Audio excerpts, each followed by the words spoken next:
नमस्कार प्रिय दर्शकों, स्वागत है आप सभी का। और आज की क्लास में हम समझेंगे नौकरी मिलने का समय जन्म कुंडली से कैसे ज्ञात किया जाता है। प्रिय दर्शकों, सरकारी नौकरी हो या प्राइवेट नौकरी हो, नौकरी मिलने का समय जन्म कुंडली से आप कैसे ज्ञात करेंगे, आज मैं इसके लिए जो नौकरी मिलने का सूत्र है उन सूत्रों में से कुछ मुख्य बहुत ही महत्वपूर्ण सूत्र आज आप लोगों को बताने जा रहा हूं। और इस योग को समझने के लिए, इस सूत्र को समझने के लिए गोचर कुंडली की भी आवश्यकता पड़ेगी। तो आप अपने जन्म कुंडली के साथ साथ गोचर कुंडली भी देखेंगे। अब मैं आपको बताऊंगा कि गोचर कुंडली क्या है। सबसे पहले तो आप यह समझिए कि गोचर कुंडली क्या है। आप इसके साथ साथ आपको एक और कुंडली देखने की जरूरत पड़ेगी जिसे कहते हैं गोचर कुंडली। प्रिय दर्शकों, गोचर कुंडली यानी अभी का तात्कालिक जो कुंडली बनेगा, जस्ट अभी इसी डेट पर इसी टाइम में आप कुंडली बनाइए और जो ग्रह स्थितियां बनेंगी वही गोचर कुंडली कहलाती हैं। यानी गोचर कुंडली बनाने के लिए अभी का डेट, टाइम और जहां का आप गोचर निकालना चाहें वहां का स्थान डालना है। यानी कि गोचर कुंडली निकालने के लिए डेट और टाइम जस्ट अभी का होता है। आप अभी का डेट और टाइम डालकर आप गोचर कुंडली बना लीजिए। अभी नभमंडल में, आकाश मंडल में जो जो ग्रह जिस जिस राशि पर भ्रमण कर रहे हैं वही हो जाता है गोचर कुंडली। तो अब नौकरी मिलने का समय ज्ञात करने के लिए गोचर का किस प्रकार से सहारा लेना है और जन्म कुंडली पर किस प्रकार से अध्ययन करना है, यह समझिए। गोचर मतलब अभी का, जस्ट जो कुंडली बनकर आएगी वह कुंडली किस प्रकार की है और उस कुंडली में कौन कौन सा ग्रह किस किस राशि पर अभी गोचर कर रहे हैं, इसकी जानकारी होती है। हालांकि मैं आगे गोचर के ऊपर एक कुंडली बनाकर आपको समझा दूंगा, एक वीडियो बनाकर आपको बता दूंगा। प्रिय दर्शकों, अब यहाँ देखने के लिए आप कुछ ग्रहों को याद रखिए। सबसे पहला देवगुरु बृहस्पति। प्रिय दर्शकों, बृहस्पति जो ग्रह हैं ये गोचर करते हुए 12 राशियों पर ग्रहों का गोचर होते रहता है। एक राशि पर बृहस्पति 1 वर्ष गोचर करते हैं। मेष राशि में 1 वर्ष रहेंगे, उसके बाद वृषभ में आएंगे, वृषभ में भी 1 वर्ष रहेंगे, उसके बाद मिथुन में जाएंगे। यानी बृहस्पति एक राशि पर 1 वर्ष रहते हैं। तो जब ये गोचर करते हुए आपके जन्म कुंडली के 10वें भाव में जो राशि उपस्थित है, जन्म कुंडली के 10वें भाव में ये जो भाव है, इस भाव में जो राशि उपस्थित है, जैसे यहां मान लेते हैं 10 नंबर की राशि है, तो जब बृहस्पति गोचर करते हुए इस 10 नंबर की राशि पर गोचर करेंगे तो यह समय या वह वर्ष आपको नौकरी मिलने के लिए बड़ा उत्तम होगा। यानी उस वर्ष में, जिस वर्ष में देवगुरु बृहस्पति आपके जन्म कुंडली में जो 10वां भाव है, उस भाव में जो राशि उपस्थित है, उस राशि पर जब गोचर करेंगे तो उस वर्ष आपको नौकरी प्राप्त हो सकता है। वह वर्ष आपके नौकरी मिलने के लिए बहुत ही अनुकूल रहता है। अब समझिए शनि ग्रह से। अब ये वाला सूत्र थोड़ा आप ध्यान पूर्वक समझिए। शनि ग्रह गोचर करते हुए, अब शनि का गोचर एक राशि पर 2.5 वर्ष का होता है, तो वो आप देख लीजिए। आप जब गोचर निकालिएगा तो शनि गोचर करते हुए आपके जन्म कुंडली में स्थित अपने मित्र ग्रह, अब शनि ग्रह का मित्र ग्रह कौन कौन सा है, तो शुक्र, बुध और राहु। शनि गोचर करते हुए अपने मित्र ग्रह शुक्र, बुध एवं राहु से नव पंचम योग करें। कौन कौन सा, नवपंचम। नवपंचम योग कैसे बनता है ये मैं बताऊंगा। एक ग्रह से दूसरा ग्रह 9वें स्थान में हो और दूसरे ग्रह से पहला ग्रह 5वें स्थान में हो। मैं यहाँ उदाहरण से भी आपको बता दूंगा, लेकिन आप सबसे पहले ये समझिए कि शनि गोचर करते हुए अपने मित्र ग्रह शुक्र, बुध और राहु से नवपंचम योग करे। नवपंचम योग का मतलब हो गया, जैसे शुक्र के द्वारा हम नवपंचम योग समझ लेते हैं, तो शनि से शुक्र 9वें घर में हो या 5वें घर में हो तो नवपंचम योग बन जाएगा, क्योंकि ये एक दूसरे से नवपंचम हो जाएंगे। और ये योग जन्म कुंडली के पहले भाव में बने या दूसरे भाव में बने, कौन सा, नवपंचम योग, या जन्म कुंडली के 6वें भाव में बने, या जन्म कुंडली के 9वें भाव में बने, या 10वें भाव में बने, या 11वें भाव में बने। आपको यह भी याद रखना है 1, 2, 6, 9, 10, 11 इन भावों में नवपंचम योग बने।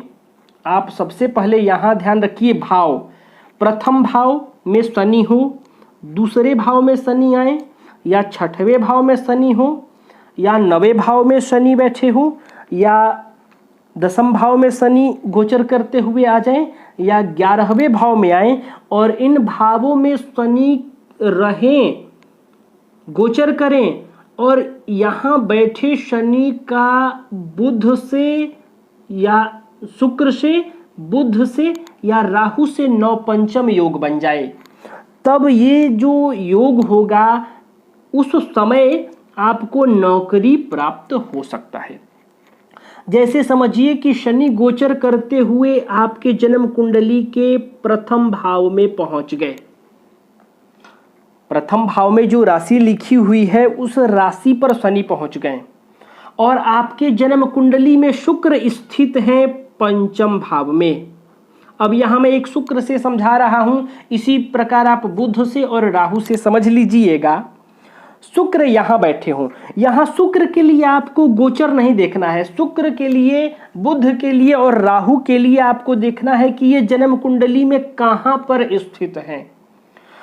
जैसे कि देखिए, अगर मान लीजिए 5वें भाव में स्थित है और गोचर करते हुए शनि यहां लग्न भाव में पहुंच गए, तो मैंने कहा कि ये जो योग होगा ये प्रथम भाव में, दूसरे भाव में, 6वें भाव में, 9वें भाव में, 10वें भाव में और 11वें भाव में विशेष प्रभावशाली होगा। तो यहाँ प्रथम भाव हो जाएगा। अब यहाँ नवपंचम योग बन रहा है कि नहीं, ये गिन कर देखिए। शनि से आप गिनिएगा तो 1, 2, 3, 4, 5 शुक्र पंचम हो जाएंगे, और जब शुक्र से गिनिएगा शनि को तो ये नवम हो जाएंगे। जैसे 1, 2, 3, 4, 5, 6, 7, 8, 9, तो शनि और शुक्र में नवपंचम योग बन जाएगा। इसी प्रकार आप ज्ञात कर सकते हैं, जैसे मान लीजिए आपके कुंडली में गोचर करते हुए शनि यहां पहुंच गए, यहां पहुंच गए। अब यहां शनि पहुंच जाएंगे तो देखिए शुक्र से नवपंचम योग नहीं बनेगा, क्योंकि यहां शनि से शुक्र चतुर्थ हो जाएंगे, 1, 2, 3, 4, और शुक्र से ये शनि 10 हो जाएंगे, 1, 2, 3, 4, 5, 6, 7, 8, 9, 10। तो यहां बैठे शनि से नवपंचम योग नहीं बनेगा। अब ऐसी अवस्था में मान लीजिए कि आपकी कुंडली में बुध यहां पर बैठे हों, तो यहां शुक्र से नवपंचम नहीं बनेगा, लेकिन इस बुध से नवपंचम योग बन जाएगा। गिन कर देखिए, 1, 2, 3, 4, 5, और यहां बुध से गिनिएगा तो शनि 9 हो जाएंगे, 1, 2, 3, 4, 5, 6, 7, 8, 9। तो यहां बुध शनि में नवपंचम बन जाएगा। अगर शुक्र यहां है तो यहां बैठे, यहां गोचर करते हुए शनि से नवपंचम योग बन जाएगा।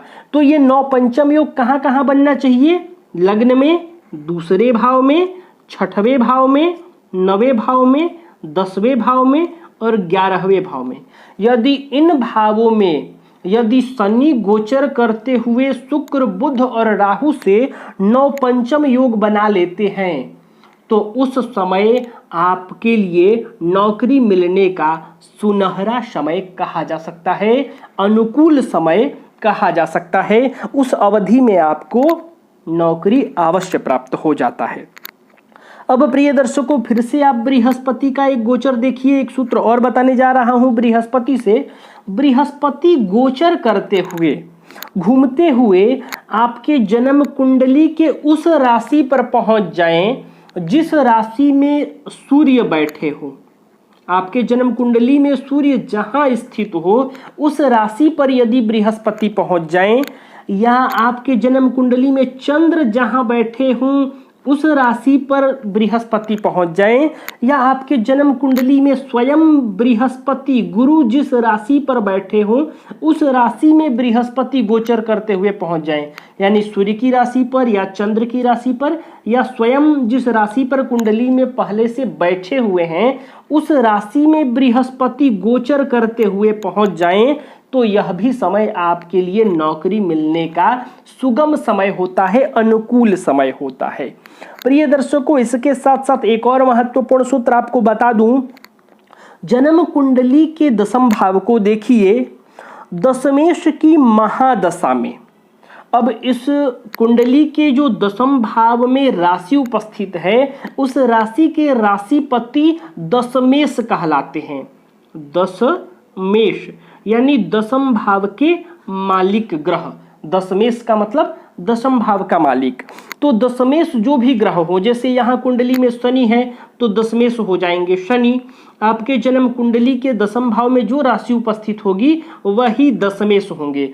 तो दशमेश जो भी ग्रह हो, जैसे यहाँ शनि हो गए, तो शनि के महादशा में इस शनि के सहधर्मी मतलब इसके ही गुण धर्म वाले ग्रह, या फिर आप इस सहधर्मी से समझ लीजिए कि मित्र ग्रह भी आए, तो मित्र ग्रह की अंतरदशा में, यानी महादशा शनि का हो और अंतरदशा शनि के मित्र ग्रहों का हो, तो ऐसी अवस्था में इस समय में आपको नौकरी मिलने का समय होता है। या फिर इस दशमेश के मित्र ग्रह की महादशा हो और इसमें दशमेश का अंतर हो। कहने का मतलब हो गया कि जो दशमेश हैं इनका महादशा हो और इस महादशा में जो अंतरदशा आए, ये मित्र ग्रह का होना चाहिए। किसके? दशमेश के। जो दशमेश हैं ये इनका महादशा हो, अंतरदशा इनके मित्र का हो, या फिर दशमेश के मित्र का महादशा हो और दशमेश का अंतरदशा हो, तो इस अवस्था में भी आपको नौकरी मिलने का समय होता है। तो प्रिय दर्शकों, ये सूत्र गोचर कुंडली के अनुसार आप अपने कुंडली पर घटाकर देखिए, और ये जो समय मैंने बताया इस समय में आपको निस्संदेह नौकरी की प्राप्ति हो जाएगी। इस अवधि में आपके जीवन में नौकरी प्राप्त होने का सर्वश्रेष्ठ समय होता है, बहुत ही सुगम और अनुकूल समय होता है। तो आप भी अपने जन्म कुंडली पर यह समय ज्ञात कीजिए। सबसे पहले तो एक गोचर कुंडली बनाइए। गोचर कुंडली का मतलब हुआ जस्ट अभी का डेट और टाइम डालकर जो कुंडली बनकर आपके समक्ष उपस्थित होगा, जो जन्म कुंडली बनकर तैयार होगा, उस कुंडली में बृहस्पति का गोचर देखिए कहाँ हो रहा है, शनि का गोचर कहाँ हो रहा है। ये इन दो ग्रहों के गोचर से यहाँ जो सूत्र मैंने बताया, इस सूत्र को लागू करके अपने जन्म कुंडली पर देखिए कि नौकरी मिलने का समय बन रहा है कि नहीं। साथ ही साथ यहाँ दशमेश के लिए आपको गोचर नहीं देखना है, आप अपने जन्म कुंडली में देखिए कि दशमेश कौन सा ग्रह बन रहा है और इस दशमेश का महादशा कब आ रहा है, या फिर ये जो दशमेश ग्रह है अभी जिसकी महादशा चल रही है वह ये इस दशमेश का मित्र ग्रह है कि नहीं। मित्र ग्रह है तो इस मित्र ग्रह के महादशा में जब दशमेश का अंतर आएगा तो आपको नौकरी मिल जाएगी, और दशमेश का ही महादशा चल रहा है तो इस दशमेश का जो मित्र ग्रह होगा, जो भी मित्र ग्रह होंगे उनका जब अंतर आएगा तो आपको नौकरी प्राप्त हो जाती है। वह समय आपके लिए नौकरी मिलने का सर्वोत्तम समय होता है। तो प्रिय दर्शकों, आज के लिए बस इतना ही। तब तक के लिए हमें अनुमति दीजिए। नमस्कार।